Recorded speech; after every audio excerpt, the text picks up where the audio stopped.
सभी को नमस्कार। मैं मेरठ से गीता सचदेवा कपूर आप सभी का आज इस मंच भारतीय विज्ञान संचारक समूह में हार्दिक अभिनंदन करती हूँ। और सांध्यकालीन सत्र में आज हमारे मध्य है विज्ञान साहित्य लेखिका स्मिता पुटनिस जी मुंबई से। आइए हम उनको सुनते हैं। जी नमस्कार, मैं स्मिता पुटनिस। मैं मराठी विज्ञान साहित्य लेखिका हूँ। आज मुझे भारतीय विज्ञान संचार समूह ने आपके सामने लाइव आने का मौका दिया, उनकी आभारी हूँ। और आप यहाँ मुझे सुनने के लिए आए हैं, आपके भी आभारी हूँ। मैं मराठी हूँ तो मराठी लहजे की हिंदी सुनकर आपको असुविधा हुई होगी शायद, तो आप सबकी क्षमा प्रार्थी रहूंगी। आज जिस विषय पर मैं बोलने जा रही हूँ वह है मराठी साहित्य में विज्ञान लेखन। विज्ञान यानी विशेष ज्ञान। विज्ञान समझने के लिए वैज्ञानिक दृष्टिकोण का होना आवश्यक है। हम जब विज्ञान साहित्य कहते हैं तो उसमें साहित्य और विज्ञान हाथों में हाथ डालकर चलते नजर आते हैं। हालांकि विज्ञान की प्रवृत्ति कुछ उग्र या रुक्ष होती है, पर जब वह साहित्य के सन्निध आता है तो वह भी साहित्य की तरह रुचिपूर्ण लगने लगता है। विज्ञान साहित्य में साहित्य के सभी प्रकार मौजूद है। कथा, लेख, उपन्यास, काव्य, नाटक, एकांकिका। ये सब लिखते वक्त एक बात ध्यान में रखनी होती है कि विज्ञान और साहित्य का डिवोर्स ना हो, यानी विज्ञान अपने रास्ते से अलग जा रहा है और साहित्य अलग। ऐसे नहीं होना चाहिए और लगना भी नहीं चाहिए। विज्ञान साहित्य के प्रकार में पहले हम देखेंगे मराठी विज्ञान लेख। विज्ञान लेख विज्ञान के किसी भी विषय, आविष्कार, अनुसंधान या विचार पर आधारित होते हैं। विज्ञान लेख का उद्देश्य विज्ञान के बारे में जानकारी देना, रुचि बढ़ाना या विमर्श करना हो सकता है। विज्ञान लेख के अलग अलग प्रकार होते हैं। लेख किसी विज्ञान तथ्य के बारे में लिखे जाते हैं। समीक्षात्मक लेख होते हैं जो कि विज्ञान के किसी पुस्तक या लेख की समीक्षा करते हैं। शिक्षात्मक लेख जो होते हैं वह विज्ञान के किसी विषय को सरलता से और रोचक ढंग से प्रस्तुत करते हैं। रचनात्मक लेख जो कि विज्ञान के किसी विषय, आविष्कार या विचार को रंजक तरीके से प्रस्तुत करते हैं। वैचारिक चिंतनात्मक लेख, विवरणात्मक लेख भी होते हैं।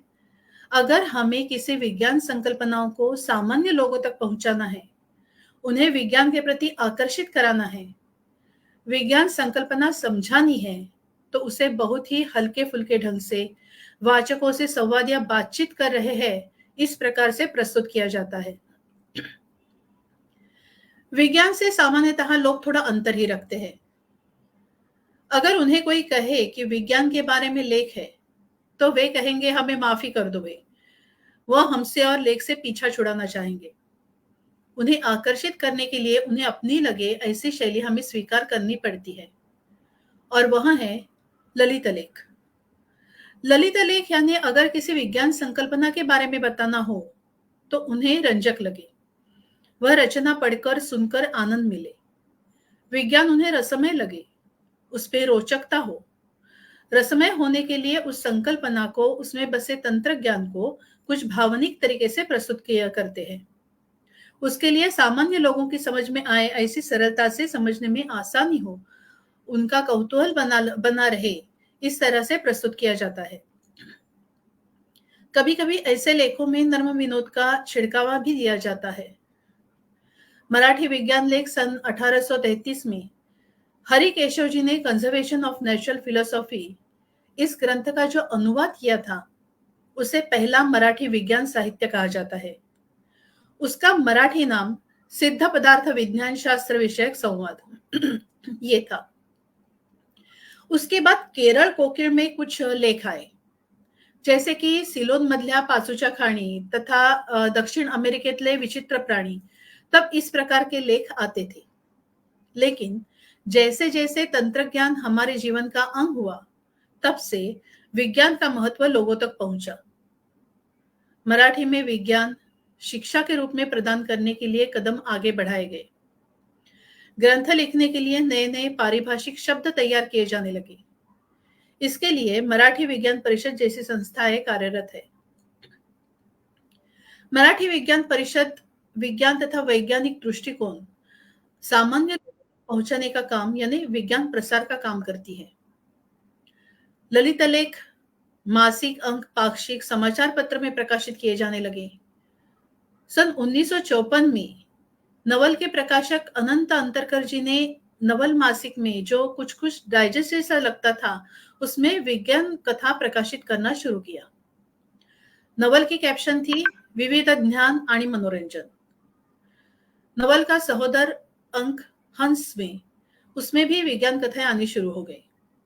इसमें दची सोमण, तपाम खांबेटे, गरा टिकेकर, दिबा मोकाशी, बाळ फोंडके, गजानन क्षीरसागर, धनंजय जोशी, यशवंत रांजणकर जैसे लेखकों ने विज्ञान कथा लिखी है। नवल, हंस तथा केरल कोकिल, शाला पत्रक ये मासिक थे आए। फिर मुलांचे मासिक, मासिक मनोरंजन, रत्नाकर, चित्रमय जगत, उद्यम, नवयुग, सृष्टि ज्ञान, विज्ञान युग, मराठी विज्ञान परिषद पत्रिका जैसे नियतकालिक शुरू हुए। मराठी में ललित लेख लिखने वाले लेखक तथा वैज्ञानिक है डॉक्टर जयंत नारळीकर, डॉक्टर बाळ फोंडके, निरंजन घाटे, सुबोध जावडेकर, डॉक्टर अमोल दिघे, जोसेफ तुस्कानो, हेमंत लागवणकर, डॉक्टर संजय ढोले और भी बहुत नाम है। ललित लेखों के साथ डॉक्टर बाळ फोंडके, निरंजन घाटे जैसे विज्ञान लेखकों ने नभो नाट्य भी लिखे हैं। डॉक्टर बाळ फोंडके और डॉक्टर जयंत नारळीकर, निरंजन घाटे इन लेखकों ने विज्ञान के आज तक के तकरीबन सभी विषयों पर लिखा है। डॉक्टर बाळ फोंडके जी के लेख अखबार में आते थे, जो कि बाद में पुस्तक रूप से प्रकाशित हुए। उसमें से एक पुस्तक का शीर्षक है ज्ञानबाचं विज्ञान। ज्ञानबा का नाम अगर शुद्ध प्रमाणित मराठी में लिखते तो होता ज्ञानबा, यानी जो ज्ञानी है, ज्ञानी है या ज्ञान बटोरना चाहता है। लेकिन ज्ञानबा लिखने से अल्प शिक्षित या जनसामान्य लोग उससे जुड़ जाते थे और वह उनका अपना ज्ञानबा उन्हें जैसे पड़ोस के घर का बच्चा लगता था। ज्ञानबा के मन में हर चीज के बारे में कौतूहल होता था। मन में बहुत से सवाल उभर आते थे और जो उसके उत्तर या जवाब देते थे वह भी सभी जवाब ढूंढकर बताते थे। इस तरह से होता यह था कि सवाल पूछने वाला और सही जवाब देने वाला लोगों को उनके अपने ही स्तर का लगता था, सामान्य, और वे उससे रिलेट करते थे। इससे उन्हें विज्ञान का ज्ञान तो मिलता ही था और सवाल पूछने में शर्म नहीं आनी चाहिए और जवाब है तो उसे ढूंढना चाहिए। ये ज्ञान बढ़ाने का तरीका भी समझ में आ जाता था। डॉक्टर बाळ फोंडके जी के लेख संग्रह के कुछ नाम हैं: मनाचे रहस्य, अणुरेणू, विज्ञान विशेष, जावे विज्ञानाच्या गावा, ती आणि तो, विज्ञान परिक्रमा, विश्वातील जीवसृष्टी। उनके का, कोण, केव्हा, कसं, कुठे, किती जैसे लेख संग्रह बच्चों से लेकर बड़ों तक सबके विज्ञान प्रश्नों का हल देते हैं। यानी का, कोण, किती जैसे हर प्रश्न का उत्तर आपको उनकी किताबों से मिल जाएगा। निरंजन घाटे जी ने कृत्रिम मेंदू मानवाचे मानवत्व हरेल का, यानी आर्टिफिशियल ब्रेन इंसान की इंसानियत को हरा सकेगा, जैसे विषयों पर लेख लिखे हैं। उनके मनुचा शोध, सुपर कंप्यूटर, अवकाशाचे आव्हान, अवकाश, पर्यावरण, वसुंधरा जैसे बहुत से लेख संग्रह है। डॉक्टर जयंत नारळीकर जी के आकाशाशी जडलेले नाते, खगोलशास्त्राचे विश्व, विज्ञानाची गरुड झेप जैसे लेख संग्रह है। सुबोध जावडेकर जी का प्लास्टिक के ऊपर लिखा गया ललित लेख संग्रह तथा मानवी मन में उपजी भावना के पीछे दिमाग का कौन सा भाग कार्य करता है, दिमाग में किस जगह भाव तथा भावना उत्पन्न होती है, इंसान में प्रेम की भावना कैसे उत्पन्न होती है, इंसान बदला क्यों लेना चाहता है, किसी को फंसाया जाए ऐसा ख्याल ईमानदार इंसान के अंदर क्यों पैदा नहीं होता, ऐसे विषय पर सुबोध जावडेकर जी के लेख संग्रह है। उनके नाम है मेंदूच्या मनात, मेंदूतला माणूस। लक्ष्मण लोंढे जी के एका बेटाचा जन्म दूर क्षितिजा पलीकडे जैसे ललित विज्ञान लेख संग्रह है। ब्रह्मांड लेख संग्रह में उन्होंने लिखा है, विश्व एक भव्य कलाकृति है, यह एक अलौकिक तथा अमानवी नाट्य है। इस नेत्र दीपक नाट्य का सूत्रधार कौन हो सकता है? विज्ञान को भी इस बात का पता नहीं, लेकिन विश्व जितना भी विज्ञान ने देखा है उसका सहारा लेकर वह उन प्रश्नों के जवाब खोज रहा है। चार बल तथा मूलकण, इनका न समझने वाला खेल यानी यह विश्व है। मोहन आपटे जी ने कालगणना, इंटरनेट एक कल्पवृक्ष, क्या इस ब्रह्मांड में हम अकेले हैं जैसे विषय पर लेख लिखे हैं। माधुरी शानबाग, शैलेश माळोदे, डॉक्टर मेघश्री दळवी जैसे लेखकों का विज्ञान लेख में योगदान है। लेखों के बारे में देखने के उपरांत हम अब देखते हैं मराठी विज्ञान कथा के बारे में। मराठी में विज्ञान कथा का दौर अनुवादित कथा या रूपांतरित कथा से शुरू हुआ। विज्ञान की प्रगति समाज जीवन में अपना प्रभाव दिखाने लगी, तो विज्ञान साहित्य उससे अछूता न रह सका। विज्ञान, तंत्रज्ञान, मानवी जीवन, व्यवहार, मानवी भावनाएं, ये सब विज्ञान कथा में प्रतिबिंबित होती चली गई। विज्ञान कथा ललित कथा से अलग नहीं होती। विज्ञान कथा मानवी जीवन, समाज जीवन पर ही आधारित होती है। भविष्यकालीन मानव की समस्या का कारण विज्ञान होता है या फिर उनके समस्या का समाधान विज्ञान करता है। इसी संघर्ष पर आधारित विज्ञान कथा का निर्माण होता है। यह भी ललित कथा जैसी कथा ही होती है। व्यक्ति रेखाटन, परिवेश, संवाद तथा सटीक रचना जैसे ललित कथा के नियम विज्ञान कथा के लिए भी उतने ही जरूरी होते हैं। विज्ञान कथा तर्कसंगत होनी ही चाहिए, वह पहले अच्छी कथा होनी चाहिए। विज्ञान कथा यानी आज की सत्य प्रस्थापित विज्ञान संकल्पना का भविष्यकालीन मानव के ऊपर या समाज के ऊपर क्या असर होगा, यह वह कथा बताती है। विज्ञान संकल्पना उस कथा का आत्मा होती है, यानी शरीर में आत्मा कहाँ है वह दिखता नहीं, लेकिन आत्मा ना होने से शरीर जीवित नहीं बचता। वैसे ही अगर विज्ञान संकल्पना जो कथा में अलग नहीं दिखती, इतनी घुल-मिल जाती है, लेकिन कथा से निकाली जाए तो कथा गिर जानी चाहिए। विज्ञान संकल्पना निकलने के बाद भी कथा अगर जीवित रही, खड़ी रही, तो वह विज्ञान कथा नहीं कही जाती। काल प्रवास, समांतर विश्व जैसी संकल्पनाओं पर भी कथा लिखी जाती है। तो क्या वह आज की सत्य विज्ञान संकल्पना है? तो उस पर कथा कैसे लिखी जा सकती है? तो इसका जवाब है, वैज्ञानिक जिस विषय पर वैज्ञानिक, तांत्रिक, नैतिक कायदे के अंतर्गत हाँ या ना नहीं कह सकते, ऐसी संकल्पना हम विज्ञान कथा में ले सकते हैं। क्योंकि विज्ञान में अगर संशोधन चल रहा है तो ऐसा तो भाई हो ही नहीं सकता, ऐसे हम किसी भी संकल्पना के बारे में नहीं कह सकते। तो इस संकल्पना पर बहुत सारी कथाएं हैं, जैसे डॉक्टर बाळ फोंडके जी का कथा संग्रह कालवलय। मराठी में सन 1900 में कृष्णाजी आठले जी ने जूल्स वर्न के to the moon and back कथा का अनुवाद किया। वह प्रकाशित हुआ था चंद्रलोकची सफर नाम से। सन 1911 में श्रीधर रानडे जी ने तारे से हास्य नाम की विज्ञान कथा लिखी। वह उनकी स्वरचित थी, इसलिए असल में मराठी विज्ञान कथा की शुरुआत यानी पहली विज्ञान कथा इस कथा को माना जाता है।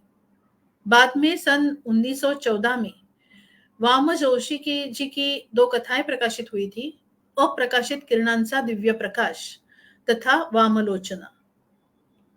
स्वातंत्र्योपरांत भारा भागवत जी ने जूल्स वर्न और एच.जी. वेल्स के around the world in 80 days, 20,000 league under the sea, invisible man कहानियां रूपांतरित की। वह कथाएं मराठी बन गई। उन्होंने रूपांतरित कर लिखी कहानियां इसी मिट्टी की बन गई थी। लोगों ने बहुत पसंद किया उन कहानियों को, लेकिन वह कहानियां बाल मित्र में प्रकाशित होने की वजह से उन कहानियों को विज्ञान कथा न मानकर लोग उन कहानियों को साहस कथा, बाल कथा मानने लगे। बड़ों को भी वह कहानियां अच्छी लगती थी, लेकिन फिर भी उन्हें बाल कथा या साहस कथा ही कहा जाता था। तब भागवत जी तो चहेते लेखक बने। भारा भागवत जी की उड़ती छबकड़ी यह पहला विज्ञान कथा संग्रह आया। उसी समय दपाम खांबेटे जी का रमाकांत वालावलकर यह विज्ञान कथा संग्रह प्रकाशित हुआ। भारा भागवत जी के बाद में जिन विज्ञान कथा लेखकों ने विज्ञान कथाएं लिखी, उनके हाथ निराशाई लगी। उनकी कथाएं कितनी भी अच्छी क्यों न लगे, लोग उसे बाल कथा या साहस कथा ही समझते थे। यशवंत रांजणकर, नारायण धारप, दपम खांबेटे, दीबा मोकाशी, इन सबको उसका खामियाजा भुगतना पड़ा। इस वजह से नारायण धारप जी गूढ़ भय कथा लिखने लगे। लेकिन उसमें एक बात हुई, विज्ञान कथा भागवत जी की वजह से साहस कथा कहलाई गई, तो नारायण धारप जी ने गूढ़ कथा में विज्ञान संकल्पना जोड़ दी, उसकी इसलिए उनकी वजह से विज्ञान कथा को गूढ़ तथा भय कथा भी कहा जाने लगा। आधुनिक या नवविज्ञान कथा का उदय काल 1975 में हुआ। डॉक्टर जयंत नारळीकर जी की कथा कृष्णविवर, इस कथा को मविपस विज्ञान कथा स्पर्धा में पुरस्कार मिला था। डॉक्टर नारळीकर जी के विज्ञान कथा लेखन को सन 1975 के साहित्य सम्मेलन की अध्यक्षा दुर्गाबाई भागवत जी थी। उन्होंने जब डॉक्टर जयंत नारळीकर जी ने लिखी विज्ञान कथा को सराहा, तो उसके बाद से समीक्षकों ने भी विज्ञान कथा को गंभीरतापूर्वक लिया। निरंजन घाटे जी उससे भी पहले से विज्ञान कथाएं लिख रहे थे। विज्ञान साहित्य निर्मिति में डॉक्टर बाळ फुंडके जी का बहुत बड़ा और महत्वपूर्ण योगदान रहा है। लक्ष्मण लोंढे जी, सुबोध जावड़ेकर जी जैसे विज्ञान लेखकों ने विज्ञान कथा में अपनी प्रतिभा दिखाई। फिर इन 5 लेखकों को पंचकड़ी कहा जाने लगा। वही समय था जब विज्ञान कथाएं ललित कथा की तरह रंजक तरीके से लिखी जाने लगी। डॉक्टर जयंत नारळीकर जी के कथा संग्रह तथा उपन्यास है व्हायरस, अंतराळातील भस्मासूर, अंतराळातील स्फोट, अभयारण्य, टाइम मशीनची किमया, प्रेषित, यक्षांची देणगी, याला जीवन ऐसे नाव, वामन परतना आला। हर एक की लेखन शैली अलग होती है, वैसे ही हर विज्ञान कथा लेखक की शैली भी अलग होती है। डॉक्टर बाळ फुंडके जी की कथा में हमें मानवी मन का भावात्मक दोलन, लोगों की प्रवृत्ति, विज्ञान के कारण निर्माण हुई समस्या का सामना लोग किस प्रकार करते हैं, विज्ञान की प्रगति इंसान के ऊपर क्या असर करती है, यह दिखाई देता है। बाळ फुंडके जी के डॉक्टर कौशिक और अमृतराव ये कथा मानसपुत्र है। डॉक्टर कौशिक संशोधक और अमृतराव पुलिस कमिश्नर ऐसी जोड़ी है। इन दोनों ने मिलकर विज्ञान की मदद से कितने ही गुनहगार और गुनाहों के पोल खोल दी है। ये दोनों कर्ण पिशाच, खिडकीलाही डोळे असतात, इन 2 कथा संग्रहों में छाए हुए हैं। इन कथा से विज्ञान कथा रहस्य कथा भी होती है, ये सिद्ध होता है। विज्ञान कथा में शुरू से ही ज्यादा से ज्यादा पुरुष पात्र नजर आते हैं, लेकिन डॉक्टर बाळ फुंडके ऐसे लेखक हैं जिनके गर्भार्थ, द्विदल, 3 पायांची शर्यत जैसे कथा संग्रह की कथाएं स्त्री प्रधान है। पुरुष लेखक होते हुए भी उन्होंने स्त्री का भाव विश्व बहुत ही सुंदर चित्रित किया है। डॉक्टर बाळ फुंडके जी की एक कथा है गेले ते दिवस। इस कथा में सावित्री के दिमाग में हर वक्त महंगाई, बचत, घर संसार यही रहता है। उसके पति भगवंतराव टाइम मशीन की निर्मित कर रहे होते हैं। रिश्तेदार उनके प्रयोग देखकर मुंह बनाते थे। एक दिन वह निराश होकर सावित्री के पास आते हैं, उसे कहते हैं मशीन कुछ ठीक नहीं बनी, सिर्फ उससे 50 साल पीछे जाकर आ सकते हैं और ज्यादा से ज्यादा उसे चौराहे तक ले जा सकते हैं। भगवंतराव भले ही निराश हो गए, लेकिन सावित्री बड़ी खुश होती है। वह उस मशीन से 50 साल पीछे जाकर बहुत सारा सामान सस्ते में लेकर वापस आती है। इस कथा में विज्ञान का उपयोग उसके घर संसार के लिए इस तरह से हुआ, और इस कथा में एक ही चीज को देखने का अलग अलग नजरिया दिखता है। संशोधक भगवंतराव निराश हुए उस मशीन से, तो सावित्री बहुत खुश हुई उसी मशीन से। निरंजन घाटे जी की कथाओं से दिखाई देता है कि विज्ञान इंसान के इंसानियत पर किस प्रकार असर करता है। इंसान विज्ञान और तंत्रज्ञान की मदद से जीवन में सुधार लाता है, लेकिन सचमुच लाता है, किसी दूसरे की मदद करता है, या विज्ञान का शस्त्र बनाकर दूसरे इंसान को खत्म करने की कोशिश करता है। उनके कथा संग्रह स्पेस जैक, जू, यंत्रमानवाची साक्ष, दॅट क्रेझी इंडियन ऐसे है. निरंजन घाटे जी की एक कथा है, न उमटलेल्या भावना. इस कथा में भविष्यकालीन मानवी जीवन का चित्र है. पति पत्नी एक दूसरे को समय नहीं दे पा रहे हैं, दूर रहना पड़ रहा है, तो वे अपने साथीदार के लिए जो प्यार है वह साथीदार के जैसा रोबोट बनवा कर उनमें देखने लगते हैं. सिर्फ वह वीकेंड में मिलते हैं, लेकिन बाद में ऐसे होता है कि वह एक दूसरे से मिल नहीं पाते. दोनों मिलना चाहते थे, फिर भी बाद में उन्हें पता चलता है कि ये सब वह रोबोट ही पॉजिटिवनेस की वजह से उन्हें मिलाने नहीं देना चाहता. रोबोट बनाना आसान है, लेकिन जो एआई हमारे जीवन का अंग बन चुका है, उससे पीछा छुड़ाना इंसान से पीछा छुड़ाने जैसा आसान नहीं रहता. लक्ष्मण लोंढे जी की कथा से विज्ञान किसी व्यक्ति के जीवन पर या समाज पर क्या असर करता है, वैसे ही राजकारण के ऊपर किया हुआ भाष्य भी उनकी कथा में देखने में मिलता है. उनके कथा संग्रह दूसरा आइंस्टाइन 22 जुलाई 1995 ये है. सुबोध जावड़ेकर जी की कथा हमें सिर्फ विज्ञान का इंसान पर होने वाला प्रभाव ही नहीं दिखाती, बल्कि लोगों की फितरत का विज्ञान, तंत्रज्ञान तथा सृष्टि बाकी जीवों पर क्या असर होता है वह भी दिखाती है. उनके कथा संग्रह वामनाचे चौथे पाऊल, गुगली, आकाश भाकिते ये है. सुबोध जावड़ेकर जी की एक कथा है, माणसाची भाषा. डॉक्टर भार्गव डॉल्फिन पर संशोधन कर रहे थे. उनकी सहकारी थी अनुराधा. अनुराधा संवेदनशील थी. वह डॉल्फिन से बातें करती थी और उसे पता चला कि वह भी हमारी भाषा समझ सकते हैं, वह बात भी कर सकते हैं. जब वह यह बात डॉक्टर भार्गव को बताती है, तो वह संशोधन का श्रेय खुद लेते हैं. फिर अनुराधा से कहते हैं, डॉल्फिन को तुम झूठ बोलना सिखाओ. अनुराधा को ऐसा करना ठीक नहीं लगा. वह डॉल्फिन को सब बताती है. उसके बाद डॉल्फिन वहां आना बंद कर देते हैं. इंसान की फितरत इस कथा से हम देख सकते हैं. अरुण साधु, अरुण हेबड़ेकर, माधुरी शानबाग, शुभदा गोगटे, सुधा रिसबुर्ज, इनकी कथाओं से भी तंत्रज्ञान की प्रगति में इंसान कहीं खो तो नहीं गया, यह देखने की कोशिश रहती है. डॉक्टर मेघश्री दळवी जी की कथा में मानवी जीवन के साथ एलियन, अंतराल ये विषय अधिकतर देखने मिलते हैं. डॉक्टर संजय ढोले जी की कथा में आए पेड़, पौधे, खेती जैसे विषय उनकी कथा को अलग बनाते हैं. सन 2012 में मराठी विज्ञान परिषद ने विज्ञान कथा कार्यशाला का आयोजन किया था.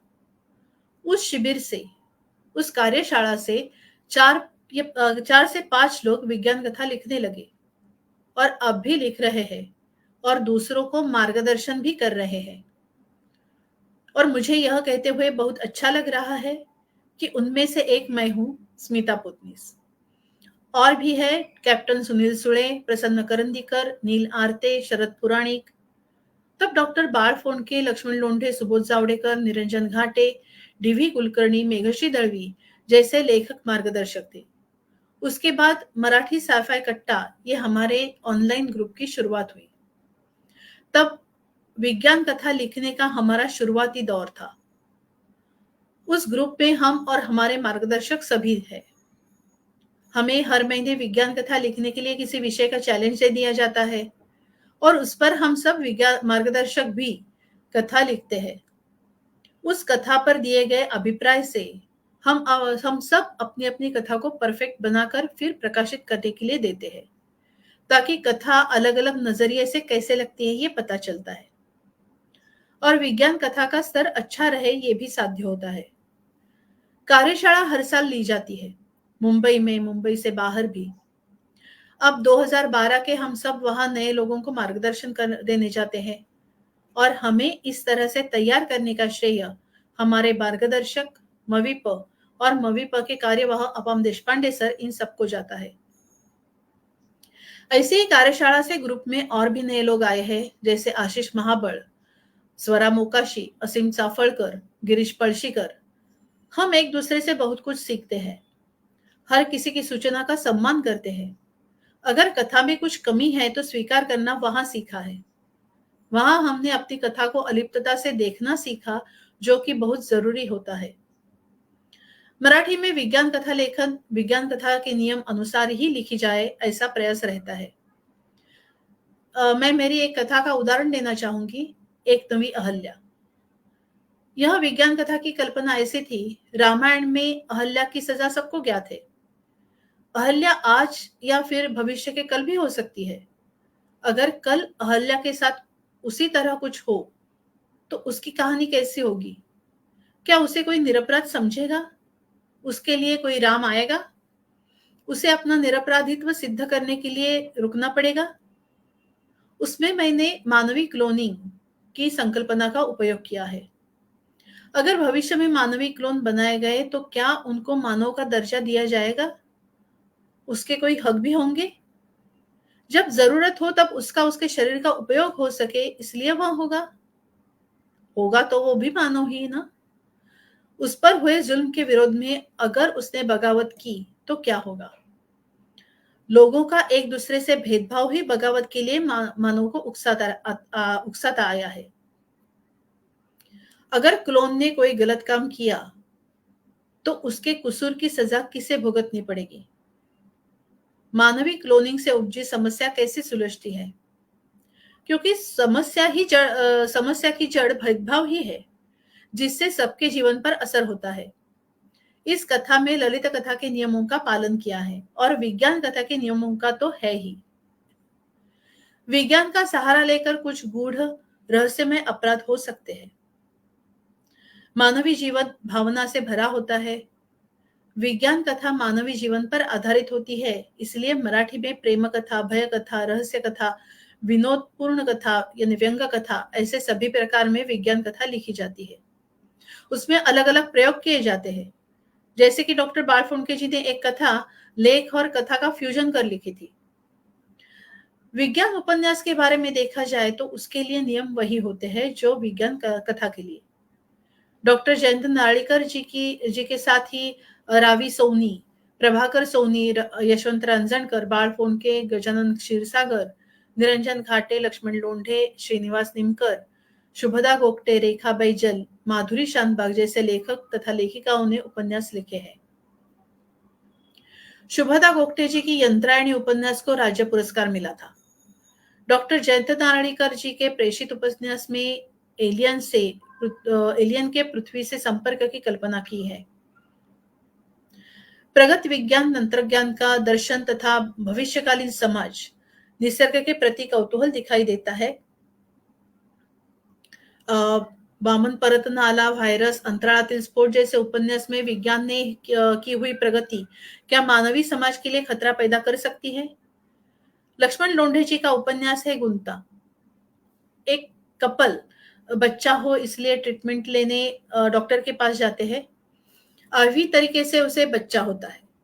किसी के स्पर्म से स्त्री एक बच्चे को जन्म देती है। फिर वह लड़का बड़ा होता है तो उसे अजीबोगरीब ख्याल आने लगते हैं।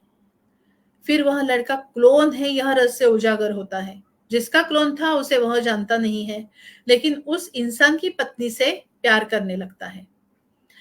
उसे अजीबोगरीब ख्याल आते हैं तो वह खुद भी बौखला जाता है। डॉक्टर की ऐसी हरकत से हर किसी के भावनाओं से खिलवाड़ होती है और उनकी भावनाएं ऐसी उलझती जाती है और तैयार हो जाती है गुत्थी यानी गुंता। माधुरी शानबाग जी का ब्रेन वेव्स ये टेलीपैथी के ऊपर उपन्यास है। और तमाचा तलाशी यह नैराश्य, मानसिक रोगी, जैविक विज्ञान के जरिए भविष्य में मानवीय रिश्ते तथा भावनाएं किस प्रकार प्रकट होती है और उस अंधकार से खुद ही कैसे बाहर आ सकते हैं, ये दिखाया गया है। पंडित विद्यासागर जी का सुपर क्लोन उपन्यास, लक्ष्मण लोंढे जी का देवासी जीवे मारिले, डॉक्टर बालफोंडके जी का अघटी जैसे बहुत से उपन्यास है। विज्ञान उपन्यास मानवी जीवन की तरफ देखने का, विश्व को समझने का नया नजरिया प्रदान करता है। नई विज्ञान दृष्टि मिलती है। मराठी में अंतरिक्ष, ग्रह, तारे, उपग्रह, यान, जनरेशन शिप, 3D होलोग्राफिक प्रतिमा, उल्कापात, रोबोट, समांतर विश्व, cloning, memory, brain telepathy, teleportation, surrogacy, genetic engineering, personalised medicine, काल प्रवास, एलियन, एआई, कायमेरा, ऐसे बहुत से विषयों पर कथाएं लिखी गई है।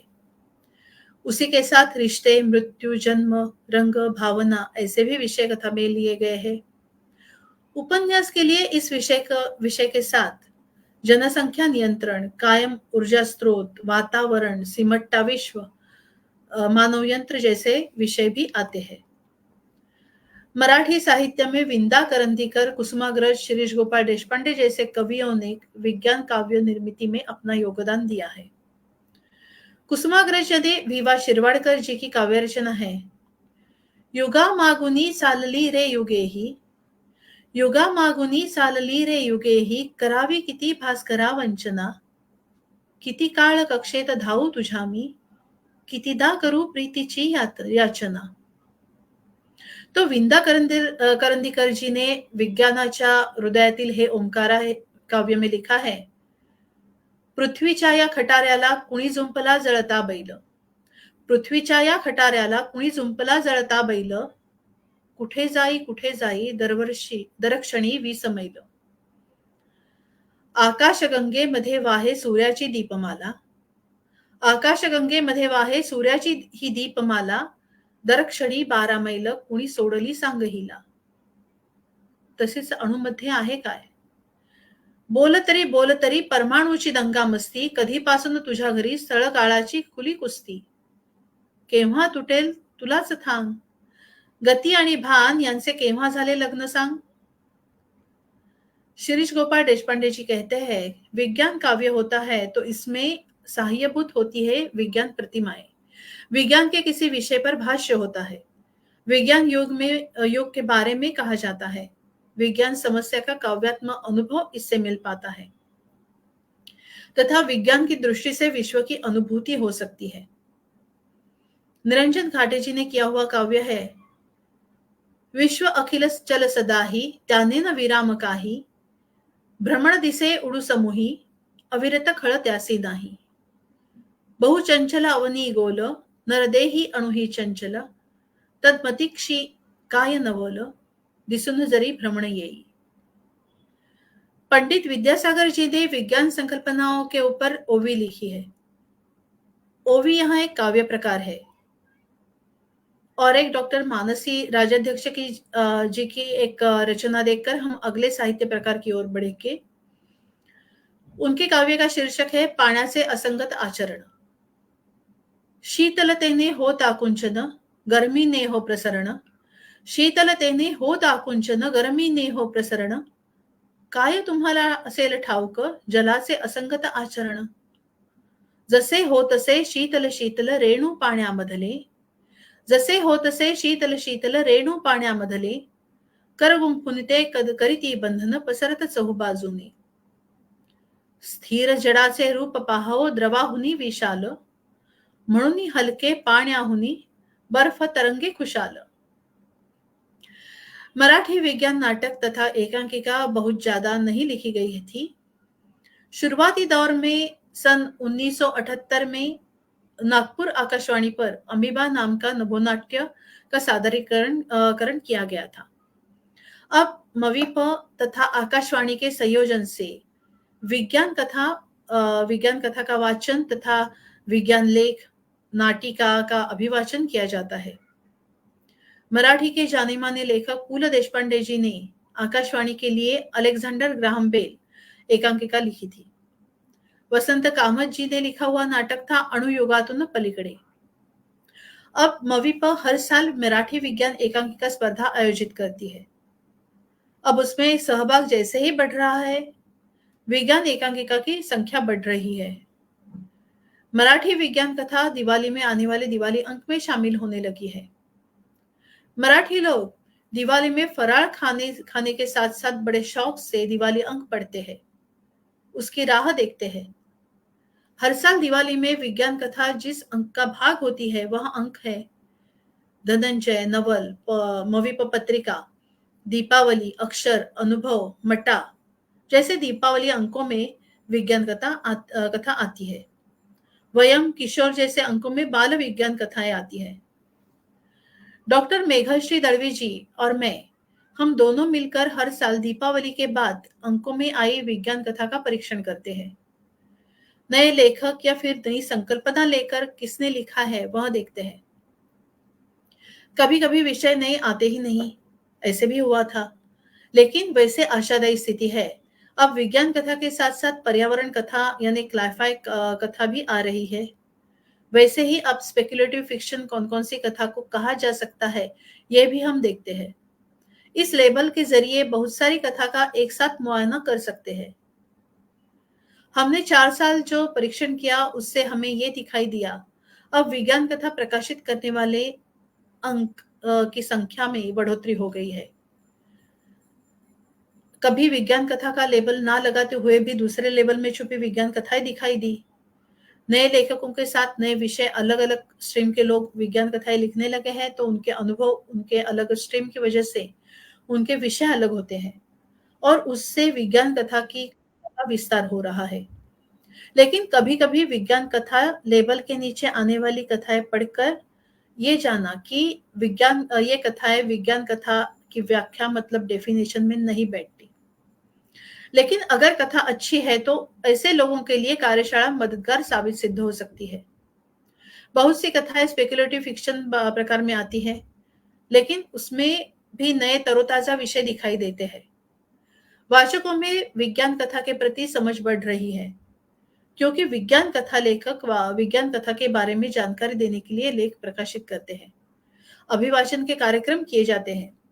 वाचकों का झुकाव विज्ञान कथा की ओर बढ़ रहा है। विज्ञान कथा के प्रति आकर्षित करने के लिए और ज्यादा से ज्यादा विज्ञान कथा का प्रसार संभव हो, इसलिए मैंने मेरी तरफ से एक प्रयास किया है। मेरा यूट्यूब चैनल शुरू किया है, मराठी साइफाई स्टोरीज हब। इसमें मैं ज्येष्ठ विज्ञान कथाकारों की कथाओं का उनकी परमिशन लेकर अभिवाचन करती हूँ। आप भी जरूर सुनिए Marathi sci fi stories hub channel मेरा यानी स्मिता पोतनीस का। अब मैं यहाँ रुकूंगी, लेकिन मराठी विज्ञान साहित्य चलता रहेगा। धन्यवाद।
हो गया।